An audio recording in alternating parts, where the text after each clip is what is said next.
You can be turning your Bibles to Esther chapter 4.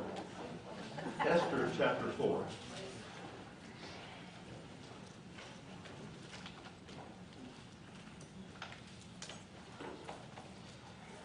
So Lord willing, we're going to finish up Esther today.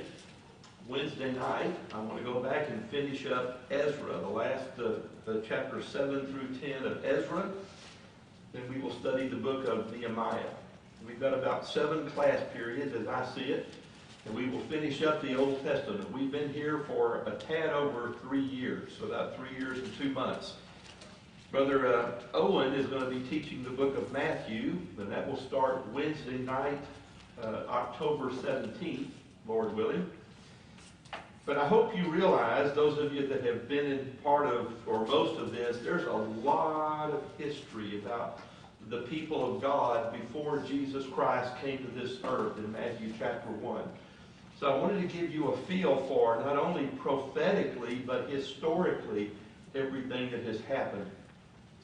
There is an event that happens at the end of the book of Esther that when Zechariah talks about it and other prophets, you would think he must be talking about when the Lord comes on this earth or the end of time, when in fact it was an event that happened in this book, in the time period we're talking about, where the Jewish people rose to prominence.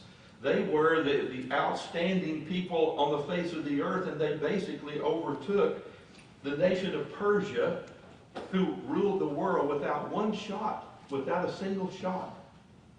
Very similar to a time where King Hezekiah was so worried about what are we going to do with the Assyrians. You remember, he prayed to God, and God said, I'll take care of that. And they woke up the next morning, and there were 185,000 dead Assyrian soldiers laying in the field. A story somewhat similar to that is here. I want you to look with me in chapter 4 and verse 13.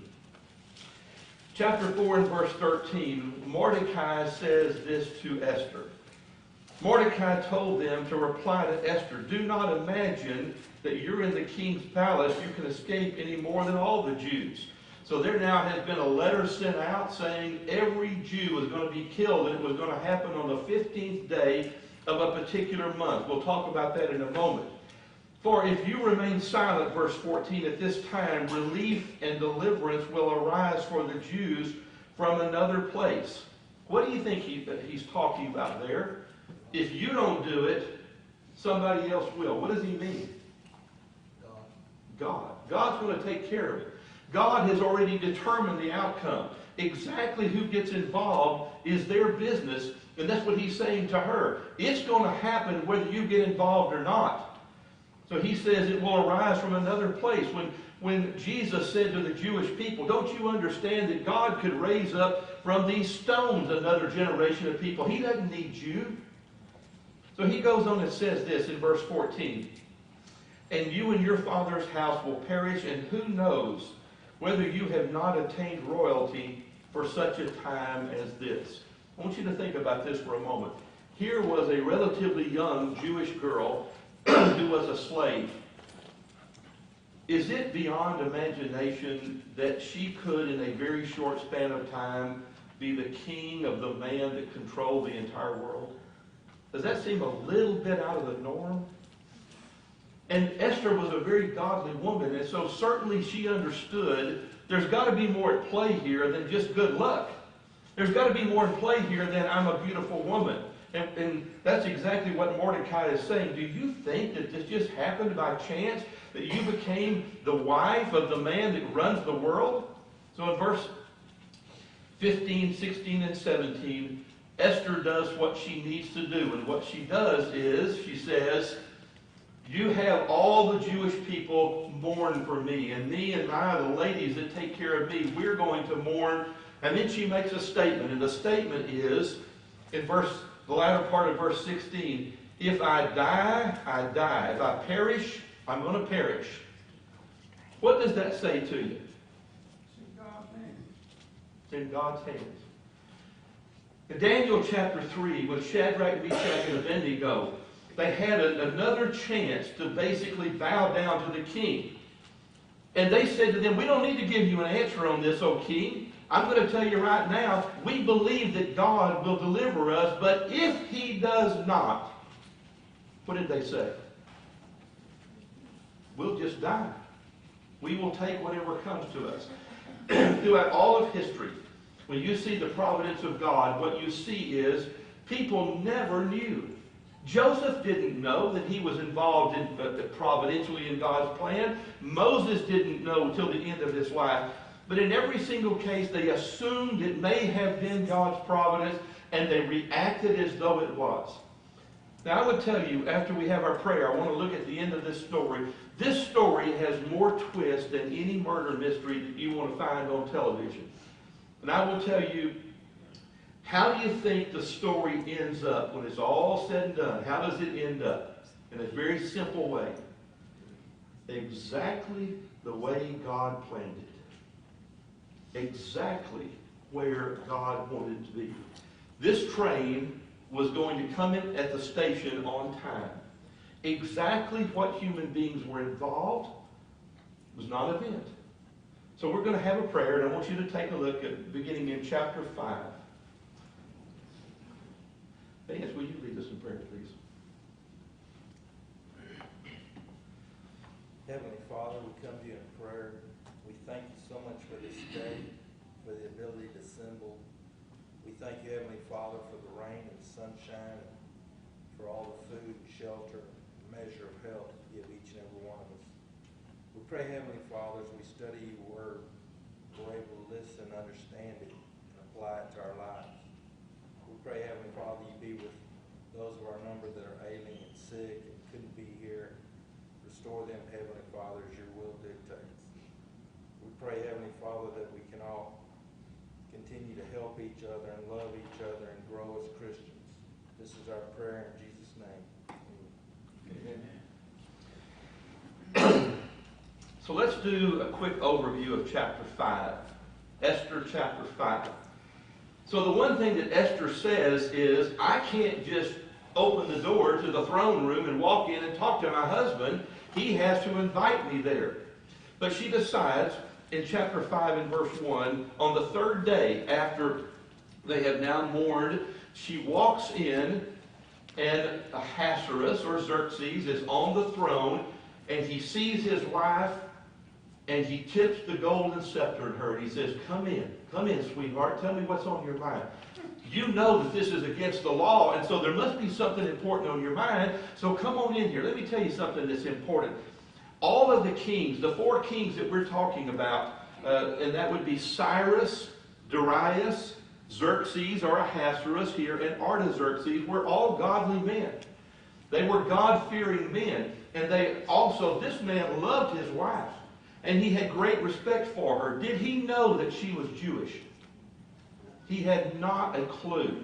He had no clue that she was Jewish. So what happens is, the door is open and she's standing there, and so he sees her and he knows it must be something important. So he takes his golden scepter and he points toward her and allows her to come in. And he says to her, I will give you anything you want. You tell me what's on your mind. I'll even give you half the kingdom. Now there's something here that I want you to think about. Does she at that time come in and blurt out everything that's on her mind? What she says is, I would like to have a special feast for you and for Haman, this man that you like so much and you feel like he's done great good for you. I just want to have a special feast for the 2 of you, and it will be a great feast. She eventually has 2 of them. So the first one, Now Haman hears about this, and he's the most arrogant guy that ever lives. So what he does is he goes back and tells his wife and all his friends, you can't imagine what the king's going to do for me now. We're throwing a special feast, just me and the king and his wife. And he began talking about all the great and wonderful things. Now, in chapter 6, what you have happen is the king is having trouble sleeping. He's been tossing and turning like every one of us have done. He decides to get out, break out the book, which is the daily log of what has happened. And he goes through and he remembers that this fellow Mordecai basically told me about a plot where people were going to kill me. And he saved my life. And he gets thinking in the middle of the night, did we do anything to reward this fellow Mordecai? Now, who was Mordecai in relationship to Esther? An uncle, I think. Some people will say cousin, but she was close kin. And he basically, Esther's mother and father were dead. And so he took her to raise. And so as quickly as he can, the king starts asking around, did we do anything to help Mordecai? Did we do anything to recognize how significant he was? No, nothing was ever done. One thing I'll point out, the end of chapter 5. This is so human nature-ish. So Haman comes in and he finds out that he's been invited to this private dinner. And he is the happiest guy in the world until he walks out and sees somebody standing by the gate of the king's house. Anybody know who that was? Mordecai. I want you to look with me. I want to touch this for just a moment. This is chapter 5 and verse 11. Haman recounted all the glory and the riches and the numbers of his sons. So he's laying out how great the life has been for him. And verse 12, even Esther the king wants to give me a banquet. In verse 13, yet all this does not satisfy me, for every time I see who? Mordecai the Jew sitting at the king's gate. Now, what his wife tells him is, hey, we got a plan here. And the plan is that he's going to die. All the Jews are going to die and he's going to be dead, so don't worry about it. How many times have you seen in your life that you were having a great day, you were having a wonderful day, and then all of a sudden, something flies through your brain, or you see somebody that you can't stand, and it just blows your entire day up? Isn't that incredible? So in chapter 6, he's now coming to this dinner, and he assumes that he's such a great person, that he's such a wonderful and great person. Everybody loves him, and the king loves him. So the king, when Haman comes in for their dinner, he asks him a question. If I have a man that I need to pay tribute to, a man that has done something phenomenal for me, and I need to show him special favor, what would I do? Now, who do you think Haman believes he's talking about? Him. Well, he says, I would get the most beautiful horse, and I would put him on the horse, and I would put a royal robe around him, and I would lead him through the city so everybody could see him, all the time thinking that this is going to be part of what they're going to do for him. And then he finds out, who is it that the king is going to pay tribute to? Mordecai, because he had saved his life. So you can see in verse 6, he's thinking, the latter part of verse 6, who would the king desire to honor more than me?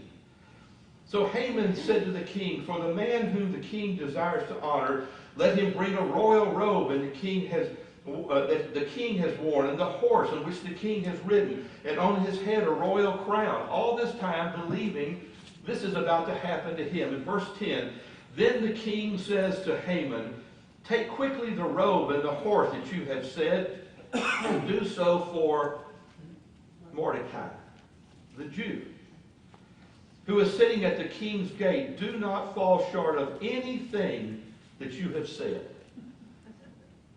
Now, that was a pretty significant twist, wasn't it? Let me just say this.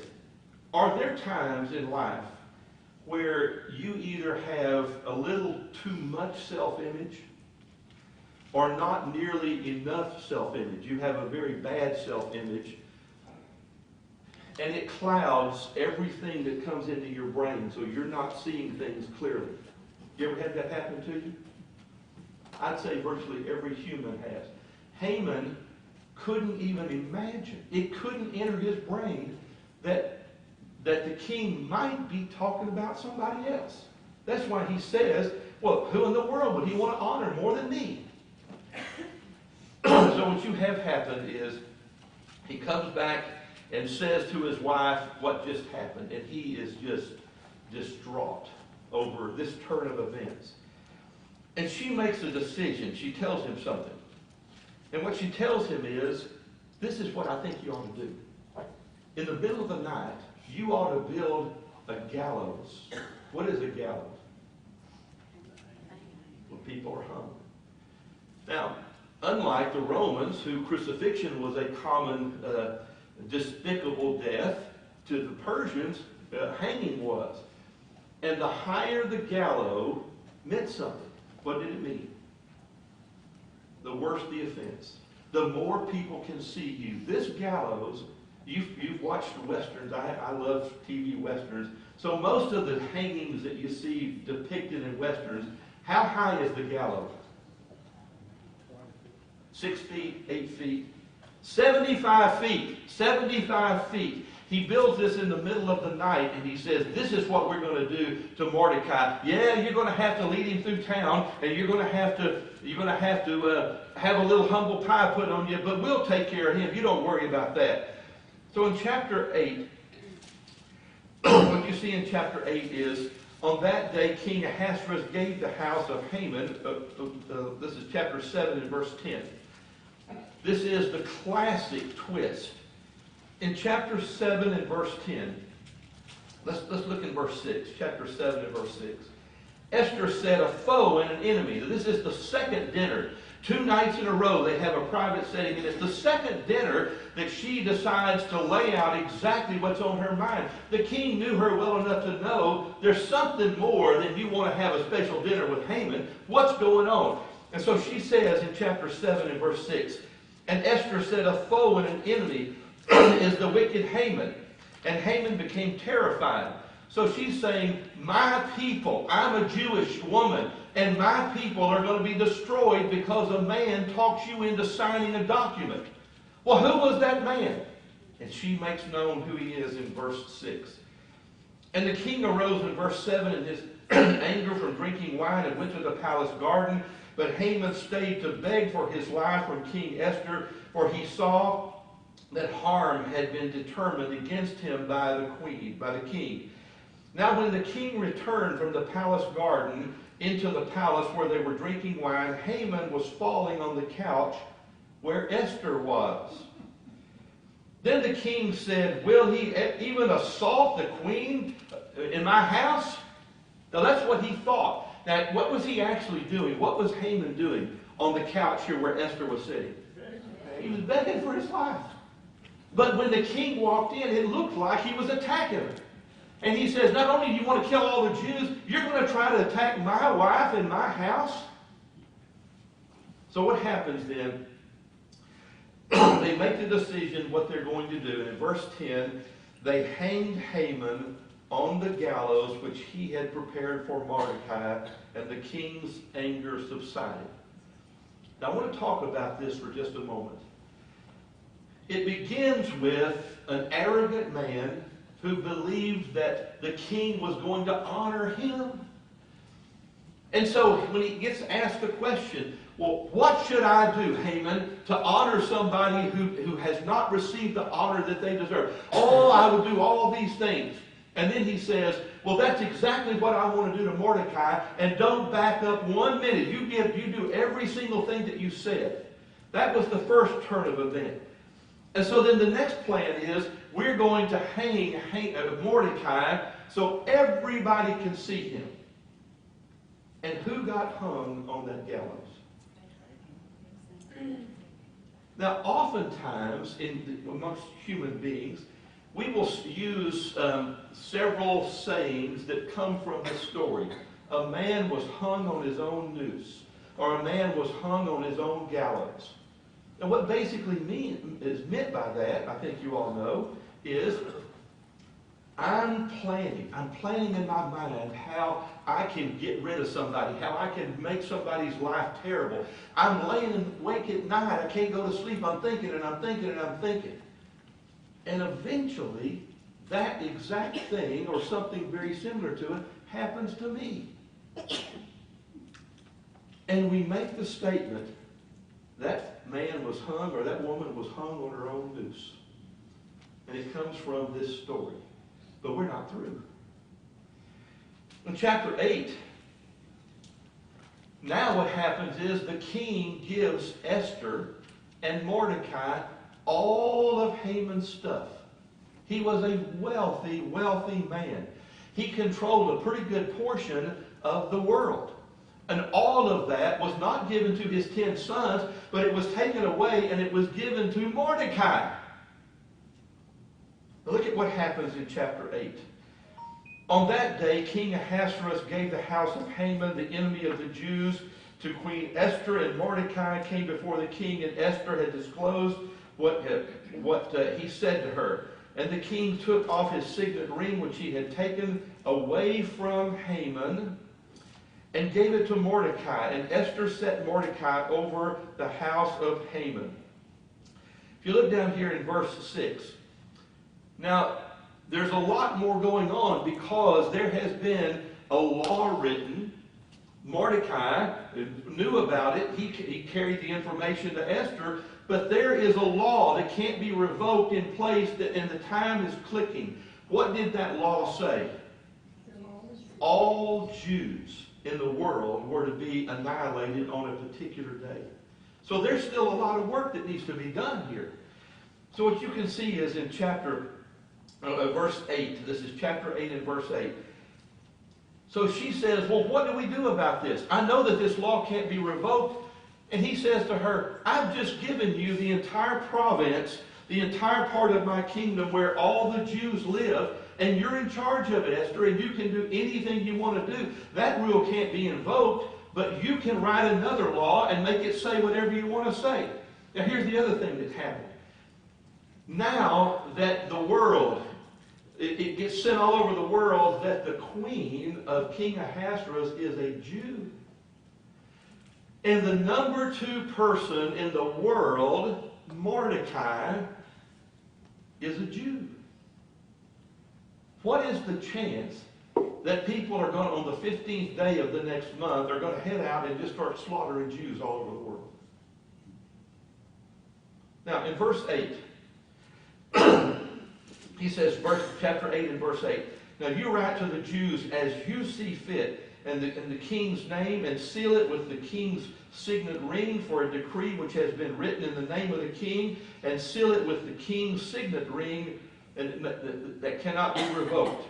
So what she writes, when Mordecai uses that ring and stamps it, it can't be revoked either.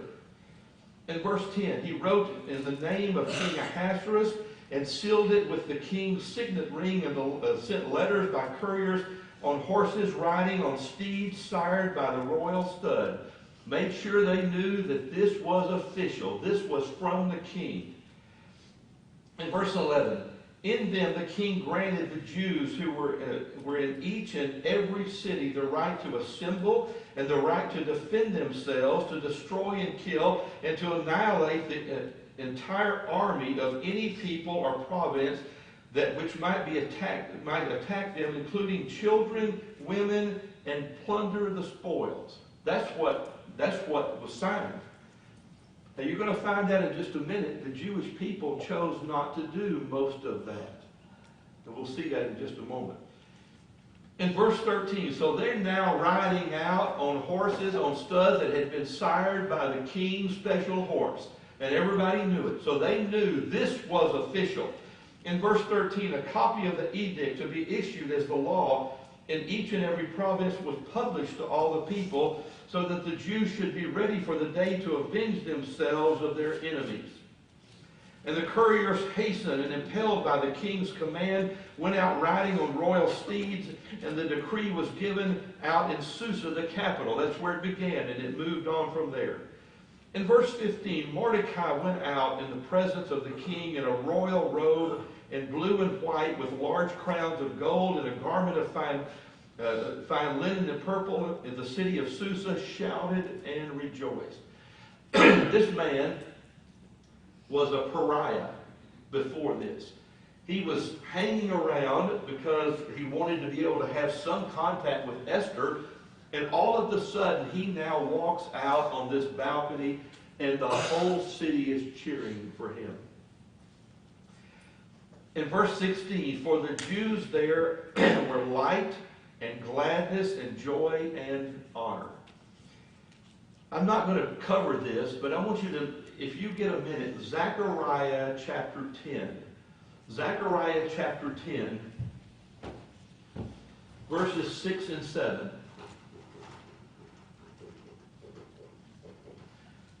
Is a prophecy that Zechariah gave about this event, about this day. If you're reading that and you don't know the story that we just covered, you would think, well, he's got to be talking about when Christ was born and when the church came into effect in Acts chapter 2. It's not. He's talking about this day. Let's go a little bit further. Chapter 9 now.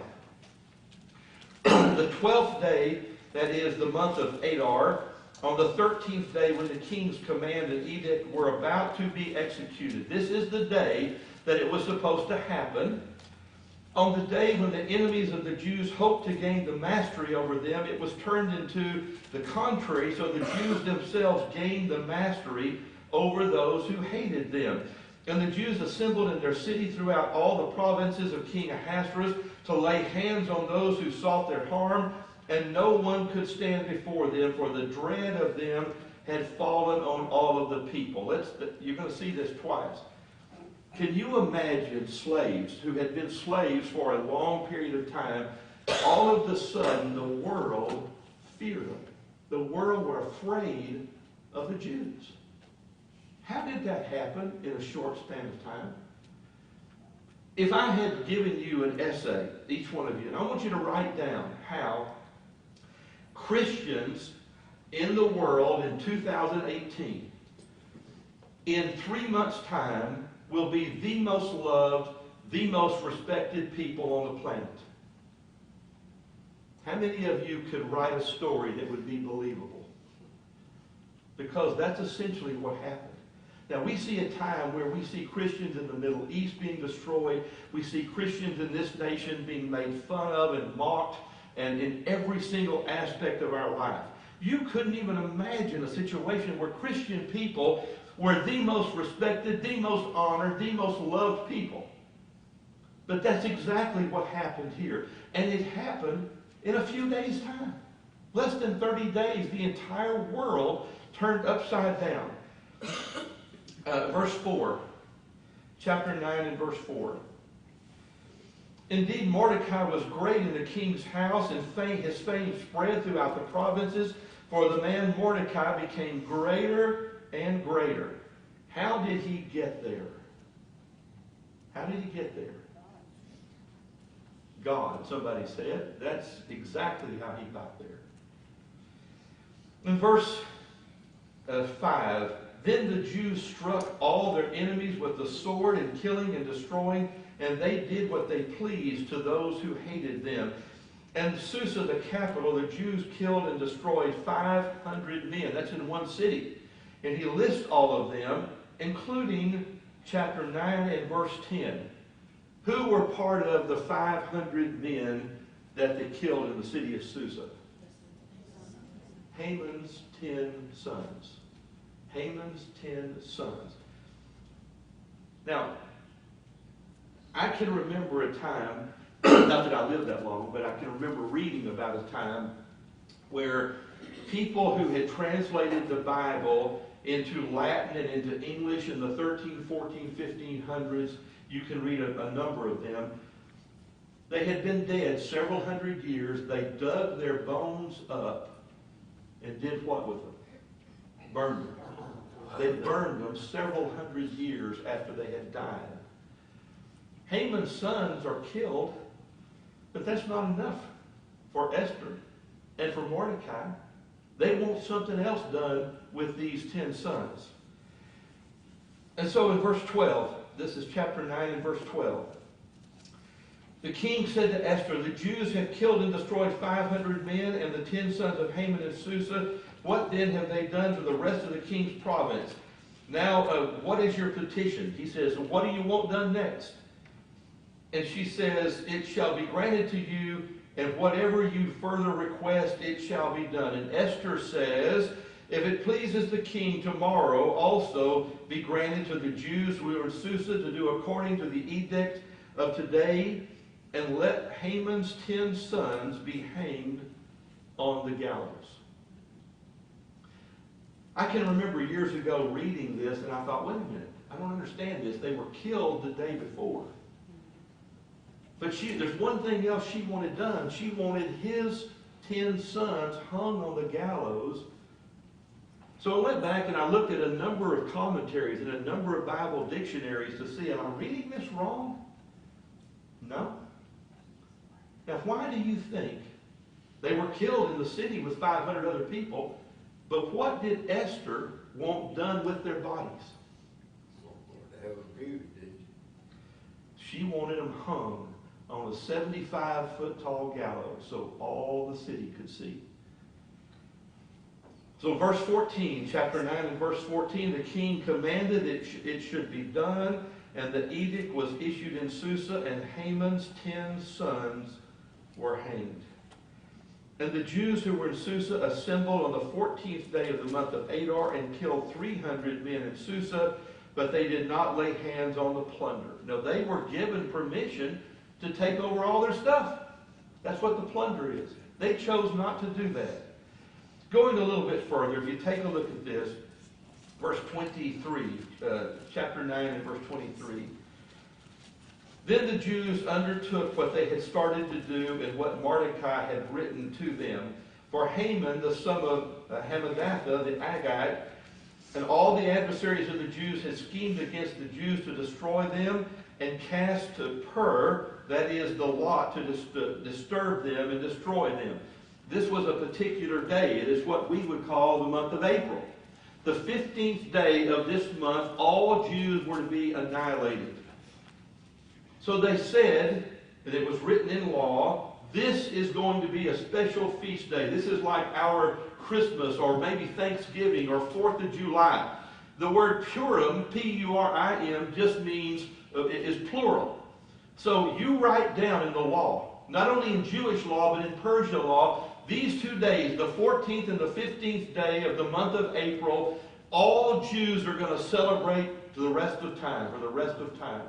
Do you know, in the year 2018, I have several dear friends that are Jewish.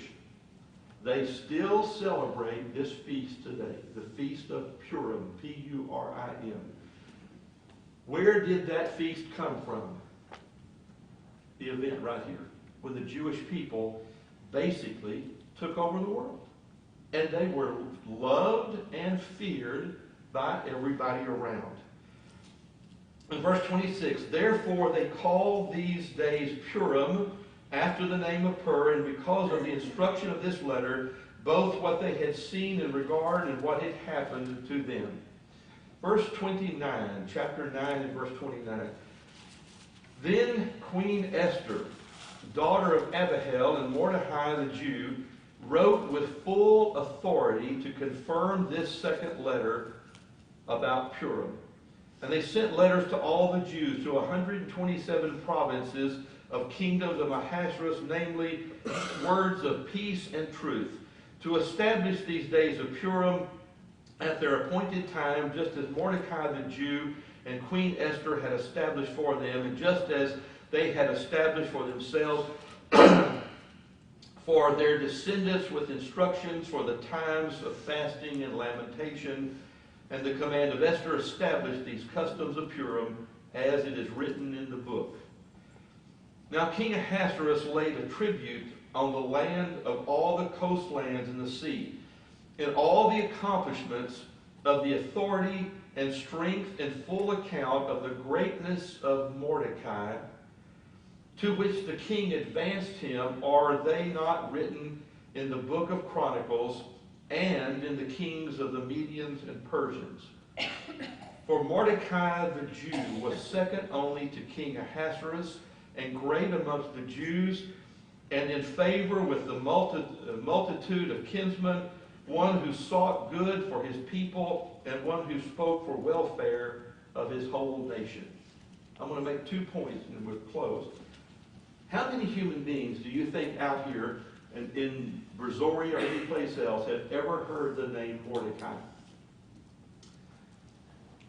I had a dear friend who grew up in the church, still is a good friend, moved into Columbia Lakes. I didn't know him at the time. But one Sunday morning, he and his wife and son showed up at church in Angleton. First time I ever met him. He lived 2 blocks down the street from me. And he wanted to meet with me Sunday night after services. And so his name was Paul. And so I met with him. And he said, Brother Rick, I grew up in the church. My daddy was an elder, is an elder in the church. My grandfather was an elder. My grandfather's best friend was C.R. Nichols, who was a very well-known gospel preacher in Oklahoma.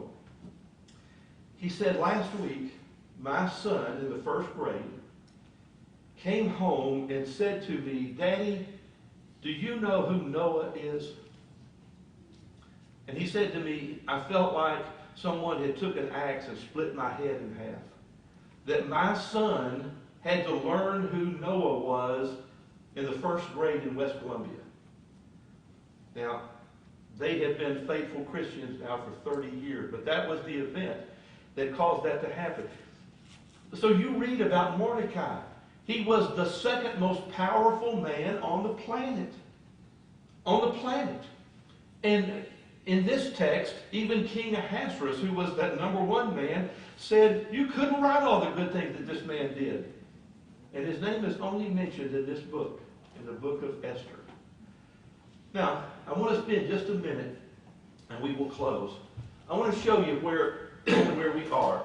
And I will tell you, Ezra wrote the book of Chronicles. We've talked about that before. I want to show you something where we are. Ezra, #1, which is chapters 1 through 6, covers a time period of about 538 to 516. The end of chapter 6, the temple has been built.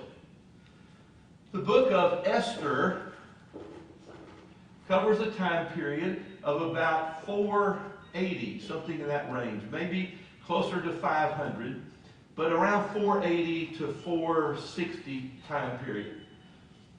Ezra, #2, which is chapters 7 through 10, basically cover a period of time from 458 to around 440.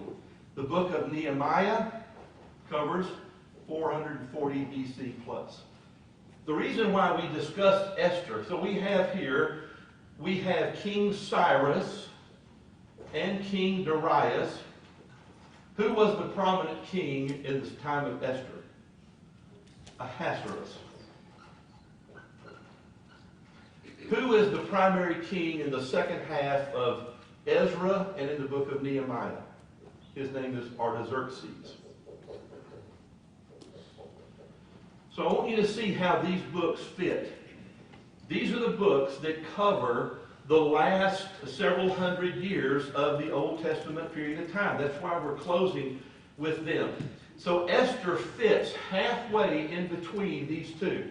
I said to you when we started that the book of Ezra, there is a 70 to 80 year period of time from the beginning of it to the end. And most of it occurs right here between chapter 6 and 7. So Lord willing, I want to come back and cover this. Ezra's job when he comes back in 458 is to get the temple worship where it needs to be. To get the people spiritually. The building's been built. But his job is going to be to get the spiritual part done. So we will pick this up, Lord willing, Wednesday night.